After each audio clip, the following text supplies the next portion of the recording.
नहीं हूँ, एजुकेशन के फील्ड से नहीं हूँ। मैं एक कलाकार हूँ, एक आर्टिस्ट हूँ, एक क्रिएटिव इंसान हूँ। और आप लोग बेहतर जानते हैं एजुकेशन के बारे में। इतने साल से आप एजुकेशन चला रहे हैं। पिछले कुछ साल से मेरा अनुभव हुआ है, चूंकि मैंने कुछ फिल्में की हैं। एक फिल्म थी तारे ज़मीं पर, और अभी हाल ही में मेरी जो फिल्म आई है 3 इडियट्स, ये दोनों फिल्में एजुकेशन के टॉपिक पर हैं। तो लिहाजा मैं इस वजह से मैंने काफ़ी रिसर्च की एजुकेशन के ऊपर, और कुछ चीज़ें मेरे सामने आई हैं, और वो चीज़ें मैं आपके सामने रखना चाह रहा हूँ। आज यहाँ पेरेंट्स हैं, एजुकेटर्स हैं, टीचर्स हैं, बच्चे भी हैं। हो सकता है, पता नहीं मैं कितना सही बोल रहा हूँ, गलत बोल रहा हूँ, लेकिन मेरे कुछ विचार हैं जो मैं आपके सामने रखना चाहूँगा एजुकेशन से जो जिनका संबंध है। और वो ये कि सबसे पहले तो हर बच्चा ख़ास होता है। ये मैंने डिस्कवर किया अपने रिसर्च में। हर बच्चा ख़ास होता है। हर बच्चे में, हमारी तरह, आपकी तरह और हमारी तरह, हर बच्चे में कुछ ना कुछ काबिलियत होती है, कुछ ना कुछ कमज़ोरी होती है। मुझ में भी कमज़ोरी है, काबिलियत है। आप में भी कुछ ना कुछ काबिलियत और कमज़ोरी है, और हर बच्चे में कुछ ना कुछ कमज़ोरी और काबिलियत होती है। और हमें as parents, as elders, as education system, हमें हर बच्चे की खासियत को पहचानना है, उसे मदद करनी है। उसकी क्या खासियत है, उसका क्या दिल चाहता है, उसे किस चीज़ में खुशी मिलती है, वो हमें उसको हेल्प करना है कि हम उसको वो ढूंढ सके, और उसमें हमें सपोर्ट करना है। और जो उसकी कमज़ोरी है उसमें हमें उसको सपोर्ट करना है। मुझे अक्सर एजुकेशन इंस्टीट्यूट्स मुझे बोलते हैं कि हम हमारे स्कूल में सारे बच्चे पास होते हैं, हमारे स्कूल में सारे बच्चे फर्स्ट आते हैं, या हम जो बोर्ड एग्ज़ाम है उसमें हमारे सारे बच्चे पास होते हैं। मुझे एक सवाल पूछना है कि हमारे कितने बच्चे खुश हैं? सबसे बड़ा सवाल मेरा ये है, how many of our children are happy? और वो जो हैप्पीनेस कोशेंट है ना, वो मेरे लिए सबसे अहम है। क्योंकि देखिए, पढ़ाई लिखाई तो हम सीख ही लेते हैं। जब मुझे कोई चीज़ सीखनी होती है तो मैं कुछ ना कुछ करके सीख ही लेता हूँ। हमारी फिल्म 3 इडियट्स जब रिलीज होने वाली थी, रिलीज से पहले हमने कई स्क्रीनिंग्स रखे थे, टेस्ट स्क्रीनिंग जिसको हम कहते हैं, जिसमें कि हम ऑडियंस, जैसे आप लोग हैं, उनको बुलाते हैं, फिल्म दिखाते हैं, उनसे पूछते हैं कि फिल्म कैसी लगी। ऐसे एक टेस्ट स्क्रीनिंग हमने किया था। बम्बई में एक फैक्ट्री में कारीगर लोग काम करते हैं, तो करीब 25-30 कारीगर आए थे उस स्क्रीनिंग में। स्क्रीनिंग के बाद उनका एक कारीगर था, उसने मुझसे एक सवाल पूछा। उसने मुझसे ये पूछा, आप लोगों ने फिल्म देखी है 3 इडियट्स? उसने मुझे एक सवाल पूछा जो बहुत कमाल का सवाल था। उसने मुझे ये सवाल पूछा कि सर, पिक्चर के अंत में हमें पता लगता है कि आप तो रणछोड़ दास थे ही नहीं, रैंचो तो थे ही नहीं आप, तो सर्टिफिकेट तो आपको मिला नहीं, वो तो जावेद जाफरी को मिल गया। तो आप इतने बड़े साइंटिस्ट कैसे बन गए? इतने बड़े पेटेंट्स, 400 पेटेंट्स, जापानी लोग आपके पीछे पड़े हैं, तो आपको सर्टिफिकेट तो मिला नहीं, तो आप इतने बड़े साइंटिस्ट कैसे बन गए? बहुत ही अहम सवाल है ये, बहुत ही इंपॉर्टेंट सवाल है। और ये जो मुद्दा है उसके हार्ट में जाता है ये, कि जब मैं एग्जाम के लिए रट के जवाब देता हूं और वो जवाब में मुझे नंबर मिलते हैं और मैं पास हो जाता हूं, तो मेरे हाथ में एक पर्चा आता है जो मुझे कहता है कि मैं पढ़ा लिखा हूं। लेकिन वाकई में पढ़ा लिखा हूं या नहीं, ये अभी तक हमको श्योर मालूम नहीं है।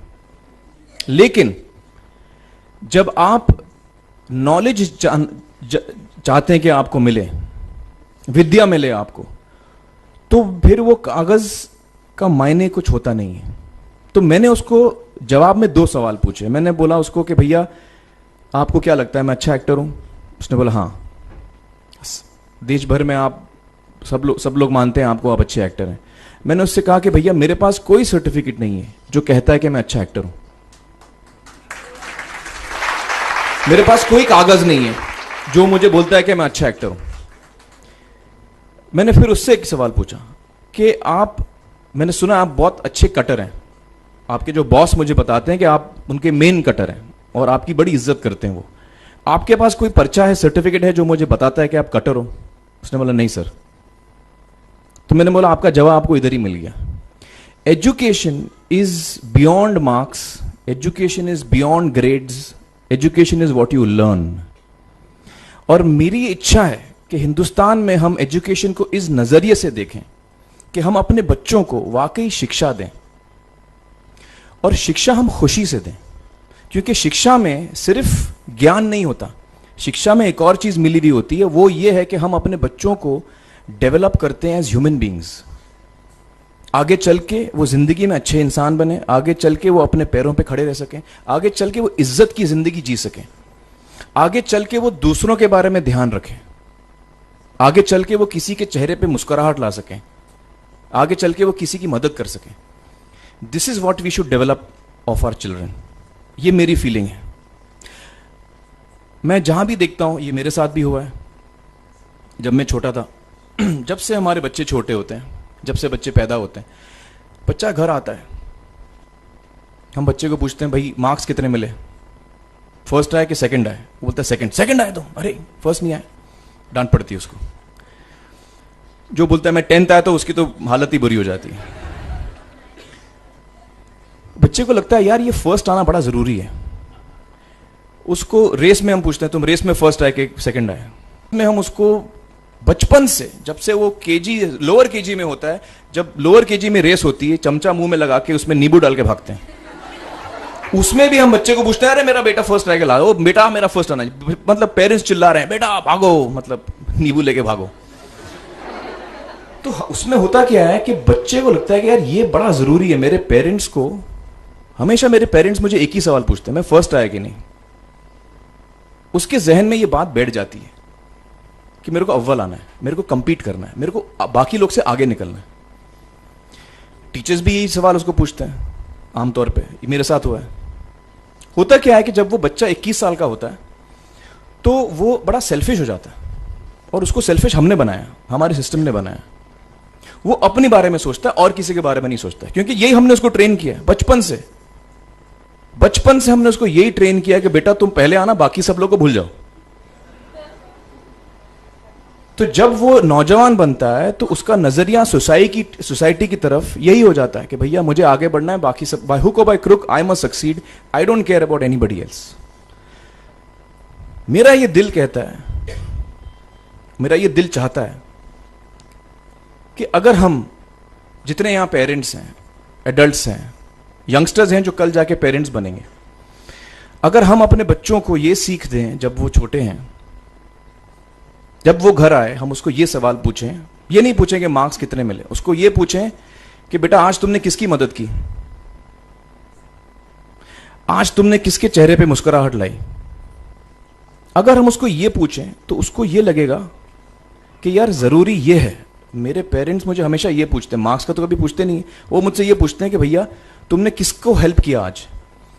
तो हेल्प करना लोगों को, लोगों के बारे में सोचना, लोगों के चेहरे पे मुस्कुराहट लाना, ये मेरे पेरेंट्स के लिए बड़ा इंपॉर्टेंट है। साइकोलॉजिकली वो इस चीज के साथ बड़ा होगा, स्कूल वही जाएगा, पढ़ाई लिखाई वही करेगा, वो उसका नजरिया थोड़ा बदल जाएगा। जब वो बच्चा नौजवान बनेगा, 21 साल का होगा, और सारे बच्चे उस उम्र के जब 21 साल के होंगे, हमारी सोसाइटी चेंज हो जाएगी।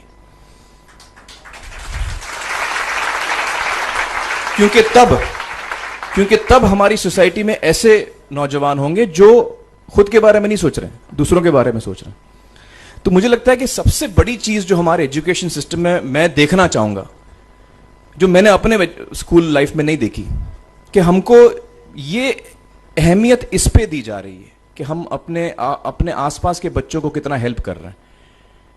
ये एक बहुत बड़ी तब्दीली अगर आ जाए तो मुझे लगता है कि हमारा देश बहुत सुधर सकता है, बहुत बदल सकता है। हम